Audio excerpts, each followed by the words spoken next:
네, 오늘은 창의였습니다. 우리 지휘자님이 지금 교수로 계시고 전공이 첼로 또 이게 부전공으로 지휘를 했다 그랬고 그래서 20년 동안 강남 강릉교에서 지휘를 했는데 오늘 설교 후에 헌금 시간에 첼로 연주를 하신다 합니다. 사실 오늘은 이제 종교 개혁절이라 마틴 루터가 작곡 작사한 내주는 강한 성이여 부르려고 주보에 올려놨는데 시간 되면 부르고 연주 끝나고 연주가 길면 안 부를 거고 짧으면 이렇게 해버리겠습니다. 오늘은 찬양이었습니다. 신앙 고백합니다. 주는 그리스도시요 살아계신 하나님의 아들이십니다. 아멘. 우리 국내 지교회 해외 우리 선교 현장 서로도 인사합시다. 날마다 개혁합시다.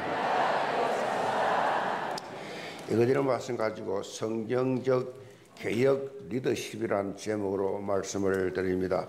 오늘은 교회력으로 종교 개혁을 기념하는 주일이죠. 종교 개혁이 1517년 10월 31일 독일의 종교 개혁자 마틴 루터 가 당시에 부패하고 타락하고 있는 로마 가톨릭 교회 본인은 신부지만은 그야말로 끊임없이 문제가 생기므로 그렇게 개혁을 목적으로 베덴베르크 교회 대학교회 앞에 95개의 조항을 반박문으로 그렇게 적어 놓음으로 종교 개혁이 시작이 되었습니다.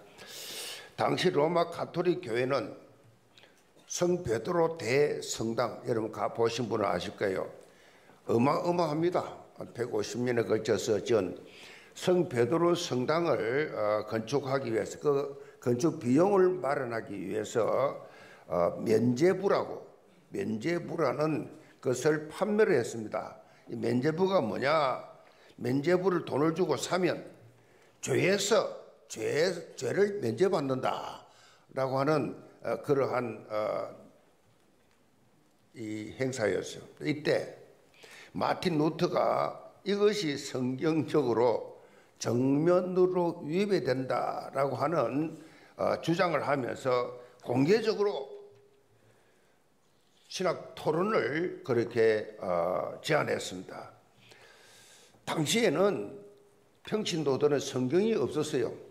라틴어로만 된 성경이기 때문에 봐도 모르고 가지고 있지도 않고 가졌어도 안 되고 오직 성경은 신부만 가지고 있어야 돼요. 그래서 신부만 가지고 있기 때문에 뭐가 맞는지 뭐가 틀리는지 뭐가 성경적인지 아닌지 알 수가 없어요. 그래서 이런 일들을 엄청나게 로마 가톨릭 교회가 저지름으로 인해서 그야말로 엄청난 비성경적 행동을 했습니다. 당시에 서슬푸른 이 교권 1500년대는 이 교황청에서 너 왕으로 가, 저 프랑스 왕으로, 저 영국 왕으로 그야말로 막 지시하는 그 정도로 최고의 권위 앞에 왕들은 다 교황 앞에 무릎 꿇고 그렇게 절을 할 정도로 대단한 그 교권이었지요. 대단했지요. 그런데 이 교권 앞에 담대하게 마틴 루터가 도전을 한 것입니다. 이 종교개혁의 도화선이 루터의 행동으로 되었는데 그래서 10월 이 마지막 주일을 종교개혁주일로 그렇게 기념을 합니다. 기념이라 하는 말은 그 의미를 그 당시 있었던 그 사건의 의미를 다시 한번 되새긴다라는 뜻이지요. 오늘은 이런 종교개혁자들이 가졌던 그 중심을 다시 우리 가슴에 품는 시간이 되기를 바랍니다. 종교개혁자들이 주장했던 중요한 모토 중에 하나가 뭐냐? 그 중요한 모토가 바로 아드 폰테스입니다. 아드 폰테스가 무슨 뜻이냐? 본질로 돌아가자. 본질로 돌아가자. 라는 뜻이에요. 아드 폰테스 라틴어입니다. 근데 이런 주장을 왜 했느냐? 이제 절대로 인본주의 쓰지 말자. 인간 중심의 어떤 주장도 하지 말자. 인간 중심, 어떤 교권 중심이 아니다. 성경이 말하고 있는 영적 본질로 돌아가자. 이게 종교개혁의 핵심 사상이에요. 성경이 뭘 말하냐. 그래서 여기서 5가지 솔라가 그렇게 오직에 나왔지요. 솔라 스크립추라, 오직 성경, 솔라 피데, 오직 믿음, 솔라 그라티아, 오직 은혜, 솔루스 크리스토스, 오직 그리스도, 솔리데오 그로리아, 하나님께 영광. 이 5가지가 종교 개혁을 일으키는 데 있어서 성경적 삶이다. 그래서 우리도 지금 오직의 정인이다. 솔라 마르투스, 오직 마르투스는 정인입니다. 오직의 정인이 되자라는 운동을 지금 펼치고 있습니다. 자, 이것을 위해서 중요한 것이 오늘 말씀 제목처럼 우리 개개인이 성경적 개혁 리더십을 발휘해야 된다. 자, 성경에 근거한 개혁의 리더십. 이 개혁과 리더십을 여러분이 부담스럽게 생각할 거 없어요. 그런 생각 자체를 버려야 돼요. 개혁과 리더한다. 그리고 여러분의 환경, 형편, 지금 내 모습, 내 능력, 이런 부분에서 잡히면 안 돼요. 여기서 자유로워야 돼요. 왜냐하면 하나님께서 나를 자녀로 부르시고 구원해 주시고 성도로 선택해 주신 것은 여러분 한 사람 한 사람 향한 하나님의 특별한 계획이 있어요. 이 특별한 계획. 이 세상 속에 살지만은 우리는 특별한 사람이야. 하나님 나를 특별히 부르셔서. 아멘. 이러한 여러분 이 믿음을 가지고 계셔야 돼요. 그래야 사단에게 당하지 않습니다. 우리가 예수 그리스도를 믿음으로 구원받았지요.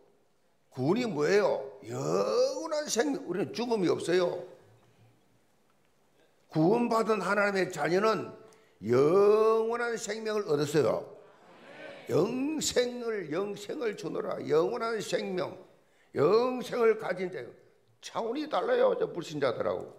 그런데 하나님께서는 바로 우리를 구원받았으면 데리고 가야 되는데 왜 안 데리고 가시고 이 땅에 살게 해주셨느냐? 이 죄 많은 땅에, 이 고통스러운 땅에 매일매일 살아가는 것이 지옥과 같은 환경 가운데서 왜 우리를 살게 하시느냐? 그 이유가 어디에 있느냐? 우리를 이 땅 살리라고. 이 땅에 살고 있는 불신 영혼들을 그들에게 영적 리더가 되어서 세상을 변화시키라. 그것이 성경적 개혁 리더십입니다. 아멘. 예수님이 마태복음 5장에서 하신 말씀처럼 개혁의 리더십을 설명하면서 너희는 세상의 빛과 소금이 되라. 빛과 소금으로 그렇게 우리에게 그 역할을 말씀했습니다. 이같이 너희 빛이 사람 앞에 비치게 하여 그들로 너희 착한 행실을 보고 하늘에 계신 너희 아버지께 영광을 돌리게 하라. 이렇게 여러분이 삶의 현장에서 빛과 소금의 역할을 사실적으로 감당하면서 하나님을 영원하게 하는 것이 성경적 개혁 리더십이다.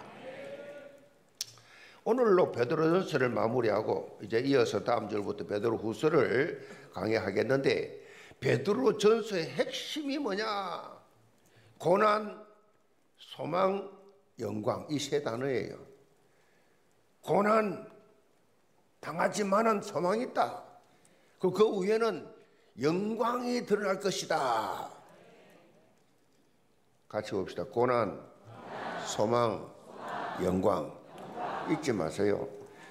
지금 우리가 당하고 있는 이 많은 고난, 이거 다 넘어서면 영광이 기다리고 있어요.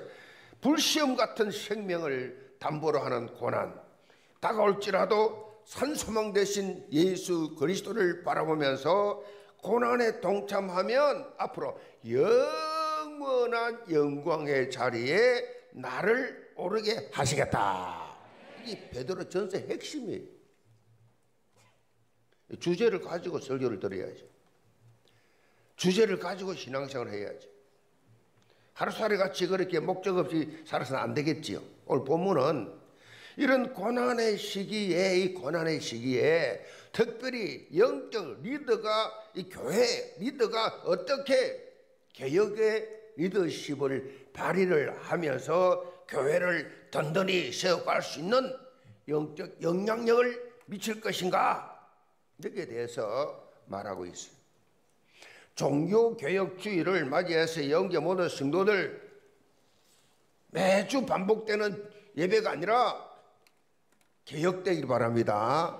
내가 누구냐? 성경적 개혁의 리더자로 하나님이 나를 세우셨다. 그래서 여러분이 삶이 복음의 선한 영향력을 입혀나가는 하나님 나라의 주역들 다 되시기를 주님으로 축복합니다. 그럼 첫째로 양무리의 본입니다. 1절을 봅니다. 너희 중 장로들에게 권하노니 나는 함께 장로된 자요 그리스도의 고난의 증인이요 나타날 영광에 참여할 자니라. 베드로는 본문을 통해서 극심한 핍박기에 이 교회의 지도자 리더가 갖춰야 할 자세, 리더십의 바탕에 어떤 영적 의식을 가지고 있어야 되는지에 대해서 구체적으로 그렇게 권면을 하고 있습니다. 이 본문에서 말하는 장로는 헬라어 말로 프레스부테로스의 장로교라고 하니 우리 교회가 장로교잖아요. 대한예수교 장로회 프레스비테리언, 이 프레스비테리언 이것이 바로 이 헬라어 장로교에서 나온 단어예요. 원뜻은 무슨 뜻이냐? 나이가 많다, 그런 뜻이에요. 백성들을 이끄는 지식과 연륜이 있는 지도자. 그런데 이 표현은요, 지금의 이 장로만 말하는 게 아니에요. 이 표현은, 본문의 표현은 목사, 장로, 집사, 권사, 교사, 각 기관의 각 부서의 리더자들을 영적 리더십을 발휘하는 모든 사람을 통칭하는 표현이에요. 여기서 장로할 때는요, 영적 리더십을 발휘하고 있는 자들. 그래서 베드로 자기도 장로다 그렇게 말하죠. 사도잖아요 원래. 근데 자기도 장로다, 리드하고 있기 때문에 나도 장로된 자요 그리스도의 고난의 증인이요 나타날 영광에 참여할 자라고 그렇게 언급을 하고 있습니다. 무엇보다도 교회 리더는 그리스도의 고난의 증인이 되어야 합니다. 그리스도의 고난의 증인, 무슨 말입니까? 예수 그리스도로 인생의 결론 낸 자, 그런 뜻이죠. 어떤 핍박과 유혹이 와도 흔들리지 않고 반석이신 예수 그리스도 위에 굳건히 서 있어야 함을 말하고 있습니다. 예수 그리스도의 십자가 대속과 부활을 통해서 이제 우리에게 주어진 영원한 생명을 사실적으로 누리는 참 소망의 삶을 살아야 한다. 그리고 그 정인으로 서야 된다는 것인데, 그 정인으로 서는 사람들의 신앙 고백이 뭐냐? 살아도 주를 위하여, 죽어도 주를 위하여. 아멘. 오직 주를 위해서 사는 거예요. 오직 주님의 정인의 삶을 사는, 이런 삶을 사는 사람은 다르지요. 만나보면 말하는 것이, 생각하는 것이, 삶의 내용이 다르죠. 오직 복음을 위해서, 오직 주를 위해 사는 삶, 오직 주를 위해 산다는 것을 어떻게 구체적으로 알고 있어요? 저 친구는 교회밖에 몰라. 저 친구는 직분밖에 몰라. 저 친구는 오직 기도, 오직 말씀, 오직 복음 전거, 그밖에 몰라. 법정에 정인으로 그렇게 서야 되면요, 서려고 하면 실제로 본 적이 있어야 돼요. 실제로 체험한 적이 있어야 돼요. 실제로 증거가 있어야 돼요. 체험을 하지 않고 어떻게 정인이 될 수 있어요? 정인이 될 수 없지요. 정인 채택이 안 되지요. 영적으로 마찬가지예요. 하나님의 말씀에 대한 분명한 체험이 있는 사람, 기도응답에 체험이 있는 사람, 이게 정인이에요. 정인. 이게 리더예요. 리더는 그렇습니다. 이런 체험이 없는 사람이 정인이 되면 헛소리 하죠. 인본주의적인 세상적인 말, 세상적인 방법 쓰고 그렇죠. 뭐 제 은혜로운 감동된다. 야, 저 장로님 만나니까 정말 기도해야 되겠네. 정말 예배해 보여야 되겠네. 정말로 나도 복음 전해야 되겠네. 이런 게 생겨야 되는데 완전히 세상 사람들과 똑같죠. 세상적인 방법을 입에서 나오는 말이 전부 세속적이지요. 정인이 될 수 없지요. 정인은 다르지요. 정인은 본인이 영적 비밀을 가진 자. 아멘. 자, 2절 봅니다. 너희 중에 있는 하나님의 양무리를 치되 억지로 하지 말고 하나님의 뜻을 따라 자원함으로 하며 더러운 이득을 위하여 하지 말고 기꺼이 하며 맡은 자들에게 주장하는 자세를 하지 말고 양무리의 본이 되라. 그러니까 베드로는 교회의 리더, 즉 교회의 우리 교회 같은 위원장, 국장, 부장 많잖아요. 직분자들. 교회 리더들 있죠. 교사도 구역장도 리더잖아요. 이거 성도들을 강압적으로 그렇게 이끄는 것이 아니라 본인이 본이 되는, 본을 보이는, 본을 보여야 돼.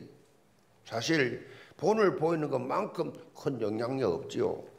본을 보여 리더 세워줬을 때 이게 축복이거든요. 내가 여기 시간 들여, 물질 들여, 하나님께 기도해. 이게 막 영적 성장이 되면서 하나님께 심어지니까 하나님이 심은 대로 거둔다고.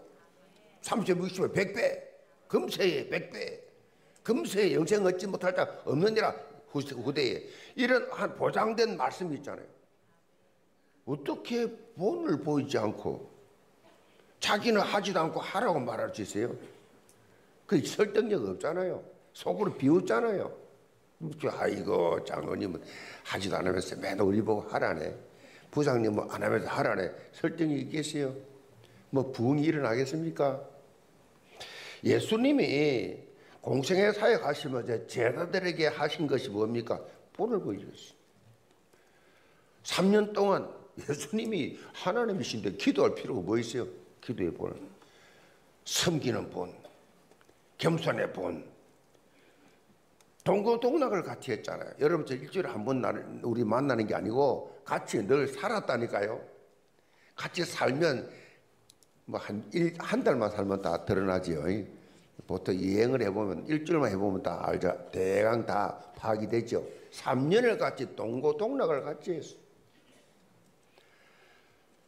그러니까 이들에게 올바른 영적 습관을 보여준 거죠. 예수님의 영적 습관. 그건 계속 본이 됐어요. 지금 베드로도 예수님을 통해서 깨닫게 된 내용을 지금 전달하고 있죠. 특별히 본문은 베드로가 예수님을 3번 부인하고 고향 갈릴리로 다시 돌아가서 그렇게 옛날에 하던 거 다시금 하고 있는데, 자, 예수님께서 다시 업으로 돌아간 베드로를 찾아오셔서 뭐요? 따졌습니까? 책망했습니까? 치유하시고 회복시켜 주셨어요. 치유하시고 회복시켜. 그리고 또 뭐요? 사명을 부여해 줬어요. 도망갔는데, 부인하고 배신하고 도망갔는데 찾아가서 치유하시고 회복시키고 사명을 주셨어요. 이때 예수님께서 베드로에게 어떤 말씀을 하셨어요? 내 양을 먹이라. 내 어린 양을 먹이라. 내 양을 치라. 똑같은 말을 3번 반복해요. 그렇게 정심을 다했어요. 하나님의 양무리를 치는 사명을 받았을 때에 그 베드로의 마음이 어떻게 했어요? 이 가슴 가지고 지금 건면하는 거예요. 본인이 처음 했잖아요. 베드로는 양무리의 본이 되라는 리더십을 강조하고 있는데 무엇보다도 억지로 하지 말고 자원하는 마음으로 이 양무리들을 섬기라. 자원한다. 자원한다. 이 말은요, 자발적 열정을 말합니다. 자발적 열정. 자발적으로. 우리 교회 전통이잖아요, 이게. 자발적으로. 그런데 여기서 보면요, 중요한 전제 조건이 있어요. 그것이 바로 뭐냐? 하나님의 뜻을 따라 자원해야 돼요. 하나님의 뜻을 따라. 하나님의 뜻을 알아야죠. 전에 성경에는 오직 그래서 오직 하나님의 뜻을 따라 오직 하나님의 뜻을 따라. 성경 번역이 지금 몇 번 이렇게 바뀌어졌는데 제가 요즘 이렇게 보니까요, 온누리교회 보니까 현대 성경으로 예배를 드리더라고. 그러니까 읽으니까 부드럽대. 되게 부드럽고 이해가 되고, 이걸 현대 성경 최고 최신식 현대 이 성경으로 바꿔버릴까? 저 교단 내가 내 초양도 바꿔가지고 이 성경을 좀 편하게 읽도록 할까? 전에 성경은 오직이, 이건 여기 5번에 거는 빠져버려서 오직이 또. 오직이 중요한 단어인데 이 현관 현장감이 없는 분이 번역을 했는지 이걸 바꿔버렸어요. 오직을 빼버렸어요. 오직 하나님의 뜻을 따라. 아멘. 그래서 사역할 때 중요한 것은요, 방향이에요. 방향이에요. 내가 밤새다 연구해서가 아니에요. 성경의 방향. 아멘. 성경의 방향. 이 방향이 맞지 아니하면, 다시 말하면 하나님의 뜻과 교회가 맞지 아니하고 열심히 하면 할수록 이건 문제가 됩니다. 방향을 못 맞추고 열심히 하는 사람, 이 심각한 문제 있죠. 아무리 자기가 올바르다고 생각할지라도 하나님이 세운 교회와 방향이 맞아야 돼요. 아멘. 이 방향을 맞춰 자꾸 고집을 하면 안 돼요. 교회가 나가는 방향, 한 방향으로 나가야지. 한 방향으로. 그 교회가 왜 문제가 옵니까? 왜 시험 옵니까? 왜 기관에서 갈등이 옵니까? 자기 색깔만 내니까. 자기 색깔만 내요. 자기 성격, 그리고 분쟁이 나오죠. 교회가 부흥이 안 되죠. 기관이 살아나지 않지요. 그 제일 중요한 건 늘 말씀드리잖아요. 복음으로 하나 되라. 하나 되려면 내가 내려놔야 돼요. 내 고집을 내려놔야 돼요. 내 주장을 내려놔야 돼요. 내 선입견 편견 내려놔야 돼요. 베드로는 하나님의 약물을 칠 때 더러운 이득을 위하여 하지 말고 기꺼이 하라. 이걸 강조합니다. 자신의 이해타산, 이걸 따라서 행동하지 말라는 얘기예요. 자기의 이해타산, 이게 세상 살다 보니까 습관이야. 이 계산을 내 얼마나, 내 이름이, 내 자리가, 내가 얼마나 드러나는, 이게 습관이에요, 습관. 우리 교회는 그런 분이 없어서 참 안당해요. 하고집이들이 많아요, 보면은. 하나님의 일을 한다는 것 자체가 즐거운 거. 내가 하나님의 일을 하네. 하나님 내게 직분을 주셨네. 하나님의 일을 한다라는 이 자체만 가지고도 감사해야 돼요. 너무 감사하다. 감사하는 마음으로 너 직분을 감당하라. 그런 리더가 되라. 베드로는 사실 예수님을 3번 부인하는 극단적 실수를 범했음에도 불구하고 예수님께 친히 찾아와서 위로 격려함으로 인해서 사도가 됐잖아요. 지금 현재 사도가 됐잖아요. 더 이상 베드로는 입이 10개라도 할 말 없지요. 너무 감사밖에 없지요. 그러니까 오직 예수 그리스도만 증거하는 주를 위해서 생을 걸었죠. 생을 걸었죠. 우리가 주의 일을 할 때에 이런 자세를 가지시 바랍니다. 내가 누군데, 내가 내 과거가 얼마나 복잡하고 얼마나 창피하고 얼마나 하나님께 부끄러운데 내가 뭘 지금 주장하냐, 내가 뭐 시험 들고 낙심하고. 그러니까 여러분이요, 과거를 돌아보세요. 주장할 게 뭐가 있고 고함 지르고 그런 사람 없지만 어떻든 그런 주장할 게 없어요. 무조건 감사하시 바랍니다. 교회 안에서 성도들과 함께 교제하는 것 자체만 해도 감사해야 돼요. 예배할 수 있는 거 감사하고, 직분 주신 거 감사하고. 같이 고백합시다. 무조건 감사합시다. 여기에 은혜 의식이 쫙 흘러넘치. 무조건 감사. 저는 모태신앙으로 수영록에서 장로까지 했잖아요. 단 한 번도 저는 시험 든 적이 없어요. 단 한 번도 갈등한 적이 없어요. 재정위원장까지 했잖아요. 보통 재정 맡은 사람들은 막 하고 시험 들어가 교회 떠나고 막 그러더라고. 저는 그거 너무 내놓겠어요. 그 왜 끝나오니까 아니 어떻게 다른 사람들은 다 시험 들어가 낙심하고 그러는데 장로님은 그렇게 편안하게 목사님하고 친하게 그렇게 신나게 했습니까? 그 비밀이 뭡니까? 그때 내가 뭔 생각으로 말했는지 모르겠어요. 파도를 탔어요. 부산은 파도가 많아요. 얼른 생각나기로 그냥 파도. 목사님 올라가고 내려가고 내려가지. 딱 배가 부러져. 성령의 다양성. 원래 정필도 목사님 소천하셨습니다만 원래 성격이 막 계획이 없어요. 계획에도 없는 거를 그냥 하라 그러고 이러니까 막 이게 평생에 계산을 하던 지점장 출신들이 이 계산이 안 나오는 거예요. 이게 어떻게 하란 말이냐 막 스트레스 받죠. 그래서 사업하는 그럴 수 있지 뭐. 성령의 다양성. 아멘. 무슨 일을 할 때 있어서 그걸 다 내 고집, 내 경험, 내 생각, 내 판단, 내 실력, 이거 가지고 있으니까 성령의 역사, 성령의 다양한 역사, 다양성이 있어요. 성령에는. 본문 4절에 보면 이렇게 양무리의 본이 되는 삶을 사는 자에게는 목자장 되시는 예수님께서 영원히 시들지 아니하는 영광의 관을 씌워주겠다. 당시에 운동 경기장에서요 승리한 자에게 월계관을 세워줬어요. 지금도 요즘도 그래요. 올림픽에서 마라톤에 우승 다 하면요 지금도 똑같습니다. 2000년 전이나 지금 면류관 월계관을 세워줬지요. 월계관 이 전통입니다. 지금까지 얼마나 기쁩니까? 월계관 탁 금메달 탁. 그런데 이 기쁨, 이 감격이 말이요 어느 순간에 사라져요. 월계관을 만든 그 잎이 말이요 풀이잖아요. 그게 말라 떨어져 없어지듯이 그 영광도 어느 날 수 없어져 버려요. 그러나 예수님께서 우리에게 주시는 영광의 관은 결코 시들지 않는 영원한 기쁨과 영원한 영광이 되는 것이다.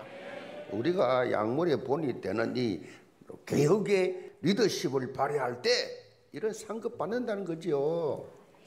갈등하지 마시 바랍니다. 사람 안 알아줘도 안 알아줄수록 더 좋아야 돼요. 그건 비밀 아는 사람은 그래요. 모든 게 그렇습니다. 하나님 앞에 우리가 양물의 본이 되어 이 개혁을 이 리더십 발휘할 때 주시는 상급이다. 영계 모든 성도들 교회 안에뿐만 아니라 우리 모든 삶에서도 영원히 변치 않는 하늘 상급을 받는 그런 증거가 여러분 삶 속에 있기를 주님으로 축복합니다. 두 번째로 겸손의 리더십입니다. 5절 봅니다. 젊은 자들아 이와 같이 장로들에게 순종하고 다 서로 겸손으로 허리를 동이라. 하나님은 교만한 자를 대적하시되 겸손한 자들에게는 은혜를 주시느니라. 그러므로 하나님의 능하신 손 아래에서 겸손하라. 때가 되면 너희를 높이시리라. 너희 염려를 다 주께 맡기라. 이는 그가 너를 돌보심이라.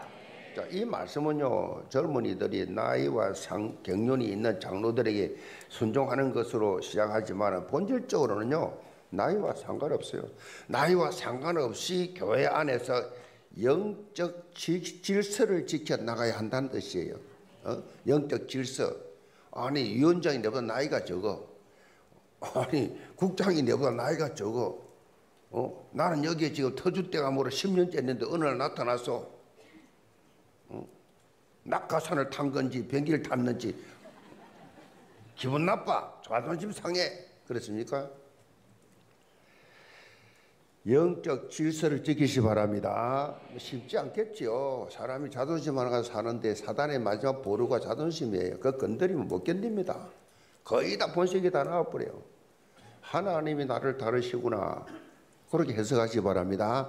하나님이 지금 나를 다루시구나. 특별히 하나님께서 원하시는 영적 리더십은요, 겸손의 리더십이에요. 겸손해야 돼요. 리더자들은 겸손해야 돼요. 소리 지르면 안 돼요. 소리를 고성을 지른다든가 내 음성에 성질 내면 안 돼요. 그 사람은 자격 없어요. 그 사람은 상급 없어요. 우리 위원장님은, 우리 권사님은, 우리 부장님은 참 겸손하세요. 매갈이 없다 그 말이 아니에요. 상당한 능력이 있는데 내공이 꽉 있는 분인데 상당히 이해하고 받아주네. 겸손 리더십. 아멘. 그래야 돼요.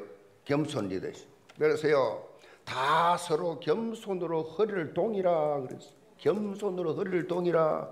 하나님의 능하신 손 아래서 겸손하라 하나님 말씀이에요. 왜 리더십 자세에서 겸손해야 하느냐? 바로 하나님은 교만한 자를 대적하시고 그랬어요. 교만한 자 대적합니다. 겸손한 자의 은혜를 주신다 그랬어요. 은혜 받고 싶거든 겸손하시기 바랍니다. 겸손해. 참 사람이 교만하기 쉽죠. 자기도 모르게.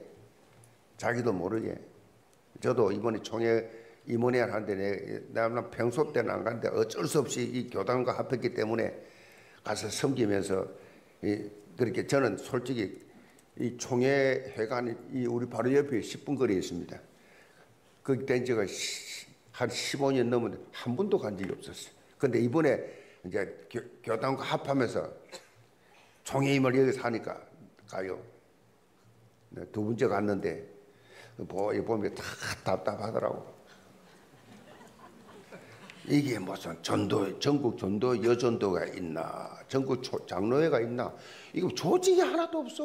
어떻게 된 파인지. 좋게 보면 그저 말씀 중심으로 사는 것 같기도 하고, 안 좋게 보면 교회 조직이 부흥이 돼 있는데 부흥된 교회도 없는 것 같고. 그걸 제가 가만히 혼자 앉아 있다가, 좀 오래 앉아 있다가 도저히 안 되게 참고 참았는데 밥 먹다가 터졌어. 밥 먹다가 이게 기관이 부서가 식사를 가자마자 이렇게 말을 집에도 주여 죄송합니다. 제가 오늘 이게 좀 교만하게 느껴졌다면 용서하여 주시옵소서. 제가 혼자서 기도를 오랫동안 했어요. 겸손하게 이게 혹시라도 그것이 우리 교회 시스템을 자랑으로 들리고 시골 교회 목사들이 들을 때 마음이 그것이 처음에 들었다면 그 제가 잘못한 거잖아요. 와서 보면 다 알 텐데. 주여. 영적으로요, 이 겸손은 하나님의 말씀에 대한 온전한 믿음의 순종이에요. 온전한 믿음의 순종. 본문 7절에 보면 너희 염려를 다 주께 맡기라. 이는 그가 너희를 돌보심이라. 염려하지 마라. 다 돌보신다. 이 말씀은 문맥적으로 보면 앞구절에 겸손과 연관이 되어 있는데 염려를 주께 맡기는 삶이 진정한 겸손의 삶이다. 염려를 맡기는 것이 겸손의 삶이에요. 그 왜 말합니까? 걱정돼가 염려돼가지고. 그 제가 말한 거예요. 좀 부흥되면 좋겠다는 의도를 가지고 말했지만은 그 염려 어떤 의미로 염려다 하나님 알아서 하실 텐데. 염려란 말은 본래요 마음을 나눈다라는 뜻이에요. 마음을 나눈다. 염려하는 것은요 근본적으로 하나님의 말씀을 신뢰하지 않는다는 뜻이 들어있어요. 염려한다 이거는요 불신앙이에요. 염려하는 사람이 굉장히 위하는 것 같아도 사실 하나님 안 믿는 거. 하나님 절대 주고 믿어야 되는데 하나님이 다 알아서 할 텐데. 따라서 다시 말하면요 염려는 하나님 앞에서 교만이에요. 교만 떠는 거예요. 하나님보다 앞선 거예요. 하나님이 다 알아서 하실 텐데 미리 걱정이 돼가지고 염려하는 겁니다. 얼마 오버하는 거지 그게. 베드로는 모든 염려를 다 모여 주께 맡겨라 그랬어요. 맡겨라. 이 헬라어로 에피립산테스라. 에피립산테스 이건 던져버려라 그런 뜻이에요. 그러니까 마치 배낭을 메고 등산을 하는데 얼마나 무겁습니까? 등산하고 그 등산하고 나서 탁 벗잖아. 도착해가지고 막 그냥 바닥에다 던져버리잖아요. 그런 뜻이에요. 그 무거운 짐을 던져버려라. 바닥에 쿵 하고 떨어질 때 그 느낌이 얼마나 신나요. 염려는요, 여러분이 가지고 있지 말고 이제부터 주님께 맡기시 바랍니다. 하나님을 진심으로 믿고 신뢰하는 사람은 염려에서 참 자유합니다. 염려 불신앙이에요. 염려 아무런 소득이 없어요. 사실 주의 일도 염려에 빠지면 한 걸음도 못 나갑니다. 염려에 빠지면 내가 어떻게 겁니까? 내가 뭐람 내가. 아이고 우리 교회가 연약한데 우리 기관은 부서인데 전부 다 불신앙이에요. 싹 다. 하나님 기분 나빠요 들을 때. 내가 알아서 해줄 텐데 내한테 감금하면 되는데 맡겨가 뭐요? 기도하라는 얘기죠. 그냥 마태복음 6장 27절에 보면 예수님께서도 염려에 대해서 이렇게 말씀해요. 너희 중에 누가 염려함으로 그 키를 한 자라도 더 할 수 있겠느냐? 염려한다고 키 자라냐? 염려한다고 수명이 연장되냐? 백해무익이다. 염려는 불신앙의 산물이다.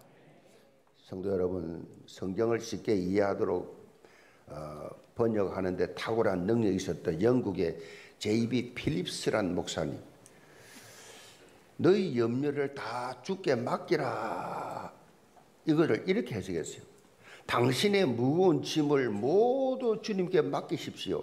주님의 개인적인 관심사는 당신의 짐이 아니라 바로 당신 자신입니다. 그랬어요. 우리는 하나님을 바라보지 못하고 인생의 무거운 짐만 바라봐요. 하나님은 다르시다는 겁니다. 짐이 문제가 아니에요. 지금 사건 문제가 아니라 우리를 너무너무 그런 염려 속에 빠져있는 우리 모습을 안타깝게 바라본다는 거예요. 한마디로 말하면 속지 말라는 것입니다. 염려는 사단에 속았다는 증거예요. 속았다는 증거예요. 예언계 모든 성도들, 하나님을 온전히 신뢰하는 성경적 겸손의 리더십으로 참 자유함을 누리면서 하나님의 완벽한 인도함을 받는 체험 있기를 주님으로 축복합니다. 결론입니다. 8절 봅니다. 건신하라 깨어라. 너희 대적마귀가 우는 사자같이 두루다니며 삼킬 자를 찾나니 너희는 믿음을 굳건하게 하여 그를 대적하라. 이는 세상에 있는 너희 형제들도 동일한 고난을 당하는 줄 알미라. 베드로가 결론적으로 성경적 개혁 리더십을 발휘하기 위해서 중요한 것이 영적으로 깨어있는 삶이라고 강조하고 있어요. 깨어있는 삶. 리더가 영적으로 깨어있을 이유는요, 대적하는 마귀가 우는 사자같이 두루다니며 삼킬 자를 찾고 있기 때문에 염려는 이미 잡힌 거예요. 이 베드로는 믿음을 굳건하게 하여 마귀를 대적할 것을 강조하고 있어요. 야고보서 4장 7절에 마귀를 대적하라. 그리하면 너희를 피하리라. 에베소 6장 11절에 마귀의 계계를 능히 대적하기 위하여 하나님이 전신갑주를 입으라. 이 마귀는요, 우리가 대적해야 될 존재입니다. 그래서 승리하기 위해서는 반드시 영적으로 방심하지 말고 깨어있는 삶을 살아라. 1517년 종교개혁 이후에 개혁자들이 가지고 있는 중요한 사상이 있어요. 그것이 바로 뭐냐? 한 번 개혁된 교회는 항상 개혁되어야 한다. 개혁교회는 개혁되어야 돼. 1517년에 개혁가 끝난 것이 아니고 매주 매일 매 순간마다 개혁해라. 개혁 변화와 성장을 체험할 수 있다. 그래야 영적 영향력을 입힐 수가 있다. 영적 모든 성도들, 이 시대의 영적 리더라는 분명한 이 영적인 이 사명의식을 가지고, 그래서 교회와 삶의 모든 현장에서 성경적 개혁의 리더십을 발휘하는 주역들이 되기를 주님으로 축복합니다. 기도합시다. 아버지 하나님 감사합니다. 우리 종교개혁주를 맞이해서 성경적 개혁 리더십이 어떤 분인가를, 어떤 삶인가를, 어떤 신앙인가를 깨닫게 하심을 감사합니다. 날마다 변명하지 말고 이유되지 말고 염려 걱정에서 벗어나서 불신앙에서 벗어나서 날마다 말씀대로 개혁되는 성도들 되게 하여 주옵소서. 예수 그리스도는 받들어 기도합나이다. 아멘. 오늘 헌금 찬송은 우리 아가페 찬양대를 섬기고 계시는 우리 김지훈 지휘자님 나오셔서 첼로 연주로 하나님께 영광 돌리도록 하겠습니다. 준비하신 예물은 온라인과 본당 헌금함에 드리시기를 바랍니다.